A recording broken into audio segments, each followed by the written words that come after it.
Hello, good morning. Thank you once again for joining me in my daily devotion.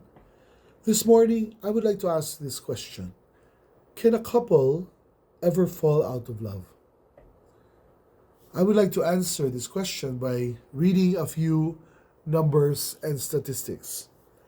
In 2021, a total of 689,308 divorces occurred across the United States. Out of there were also 1,985 marriages that occurred in the same year. Now, the numbers say that for every one divorce, there are two marriages. It's like 50% of marriages always end up in divorce. It's actually worse, not just on the first marriage, but it gets worse in the second marriage and the third marriage. So even though people still want to remarry, the results get even worse. What happens now after divorce? Many who divorce still want to remarry. In fact, 64% of men remarry and 52% of women get married again. Now, the average length of a marriage from marriage to divorce is actually 8 years. So it looks like the 7 year itch is actually very applicable and is still at work today. Now, divorce has many possible causes, including infidelity, marital infidelity, financial problems, loss of intimacy, and then there's substance abuse, there's spousal domestic abuse, lack of commitment, of course, moral and religious differences, and simply quite just gradually growing apart. We know here in the Philippines, this is also very prevalent. However, there's something unique about the Philippines. Out of all the countries in the world, there are only two countries that do not have divorce law. One is in the Vatican, and second is in the Philippines. The Vatican you would understand, because of course that's where the Catholic Church holds office. But here in the Philippines, no, there are so many countries out there, and yet Philippines still has no divorce law. But does that mean that all the married couples here are happy? Of course not. We know the number of annulment cases that are filed and made here in every court all around the country. It's just that it is so difficult to get an annulment here. In fact, if you compare it with all other countries, it's the most expensive because government and the church really frowns upon divorce and the breaking up of the marriage. Of course, what does God have to say about this issue of divorce? Jesus in Matthew chapter 19 mentioned this. When Jesus had finished saying these things, he left Galilee and went into the region of Judea to the other side of the Jordan. Large crowds followed him and he healed them there. Some Pharisees came to him to test him. They asked, "Is it lawful for a man to divorce his wife for any and every reason?" "Haven't you read," he replied, "that at the beginning the Creator made them male and female, and said, 'For this reason a man will leave his wife and mother and be united to his wife, and the two will become one flesh.' So they are no longer two, but one flesh. Therefore, what God has joined together, let no one separate." "Why then," they asked, "did Moses command a man to give his wife a certificate of divorce and send her away?" Jesus replied, "Moses permitted you to divorce your wives because your hearts were hard, but it was not this way from the beginning. I tell you that anyone who divorces his wife except for sexual immorality and marries another woman commits adultery." Then the disciples said to him, "If this is a situation between a husband and wife, it is better not to marry." Now, here are some points I would like to mention. First, it is so clear, unequivocally, God hates divorce. God created marriage to be a holy union between man and woman, that the two will become one flesh. We know how important it is in the eyes of God for a man and a woman to marry, not just for procreation, but for them to become stronger, to be able to go through the difficulties of life as one flesh. And yet, divorce still happens. We know that divorce is also permitted in the Old Testament because during the time of Moses, there were divorce laws. You see, the Pharisees actually had an ulterior motive in raising this issue because they wanted to trap Jesus into finding fault. There were so many groups of the Pharisees. They were divided into very liberal against divorce or very conservative. Jesus confused them by answering the question in a very unique way. First, he affirmed the law and admitted there's divorce. But when we talk about the reasons for divorce, Jesus became even more strict and more stringent. He said, if anyone who divorces his wife except for sexual immorality, so he only said only one reason by which divorce could be allowed, and that is sexual immorality. So the Pharisees were confounded and they were more confused. But really, what we know is how important it really is in the total design of God that marriage should be holy and marriage should be sacred and it should be kept at all costs. Now, does that mean that there is no divorce? Of course not.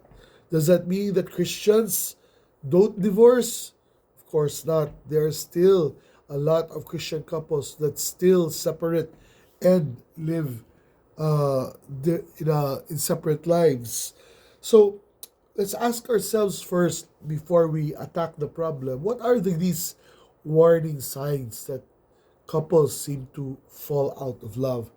Kelly Hartman, a licensed marriage and family therapist and clinical director at Ocean Recovery, says and mentions some 10 things that are symptoms of a dying marriage or people falling out of love. Number one, you feel apathetic about your relationship. There is what you call relationship fatigue. You feel drained and there's no more motivation to keep that marriage going. Number two, there's a breakdown in communication, avoiding your partner and checking out emotionally. So there seems to be this distance. That's the third point, either physical or emotional between couples. Number four, there's an increase in conflict. So more fighting, more words that are being spoken, and lack of interest in resolving it. Number five, there is no more quality time that is spent. Number six, intimacy or sex are either minimal or non-existent. Number seven, someone in the marriage fantasize about being single and sometimes think about other people. Number eight, there are no more plans thinking of the future. And number nine, the quirks and flaws feel increasingly annoying. And number 10, your lives are moving in different directions and no longer feel aligned. Now, if you remember, a few days ago, we talked about the five love languages. So, in other words, the breakdown of marriage means there is simply a breakdown of the language of love. Remember when we talked about how important words of affirmation are? In a marriage or a love that is about to die, there is no more words of affirmation. In fact, there are words of condemnation or confrontation.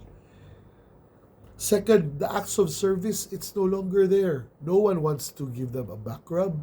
The other couple doesn't want to help the person, the other partner, carry her burden.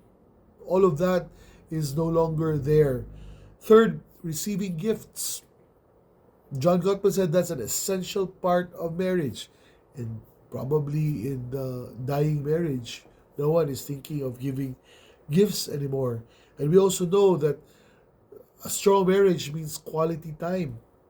We also know that a strong marriage needs physical touch. And all these things are no longer there in people who fall out of love. In fact, John Gottman did mention this about the marriages that had to, or the marriages that did not survive. There are what you call the four apocalyptic horsemen in the divorce uh, process. Number one, there is criticism, there is contempt. Contempt is like a long simmering negative thoughts, and then it releases into words showing your disrespect for your spouse. Third, there is stonewalling, that withdrawing emotionally and physically. And fourth, there is like a defensive attitude where the other person only sees the wrong in the partner and doesn't see the wrong in himself. You know, I am blessed. I am blessed because my wife and I have really gone through a lot, and our marriage is stronger than ever. We celebrated our 25th year last year, and like I said, it's been a wild ride. We had our shares of struggles, we had our shares of pain. There were moments that we felt that we could have given up, and yet we are here together, stronger than ever. And we really attribute this because of those five love languages. We spend time with each other. Every time I feel like lonely and I feel like my wife is a little bit cranky, I take her out on a date. And when I feel like she just needs to hear words, the morning I wake up, I tell her I love her. The moment I sleep, I tell her I love her. So these things are important, like giving gifts. It doesn't really matter if it's expensive or not, but the thought of it counts more than ever. And of course, um, there's intimacy, there is closeness, and of course, the family benefits from it. Our children know and recognize a happy couple when they see one. I am just blessed. And I know there are a lot of couples that are struggling. I know there might be people listening to this, and I know you are struggling. But my message to you is don't give up. Don't give up. God has a plan for this marriage. You were brought together for a purpose. And as long as there is no physical abuse in the marriage, we can still work it out if this both of you have to be willing to work out your relationship. I would like to end in the words of Paul, Ephesians chapter 5, verse 22. It says, "Wives, submit yourselves to your husbands as you do to the Lord." There are just so many marriages out there that the husband doesn't feel like he is the man in the family, and there is just chaos because nobody knows who is really wearing the pants in the family. Wives need also to submit to their husbands, but husbands, on the other hand, need to love their wives, just as Christ loved the church and gave himself up for her. Giving himself up for her means an unconditional love. Stay true to your wives, men. Give them the love that they deserve. Jesus himself, gave his life for his church. It is your responsibility to give your life. Provide them the best you can. Give them the words that they need. Give them the encouragement that they long for. Give them the time that they are asking. I know it's difficult sometimes. That's what marriage is all about. We are constantly being tested in our faith. That's where our faith grows, with how we handle the most important person in our lives, and that is your spouse.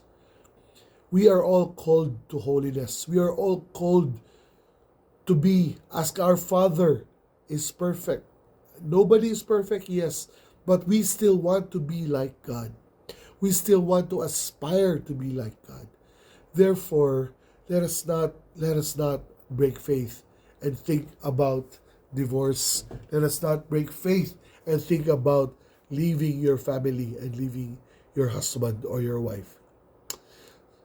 Friends, thank you so much. I know this is a difficult message, but indeed life is difficult, but the word of God is truth and is still relevant today and forever.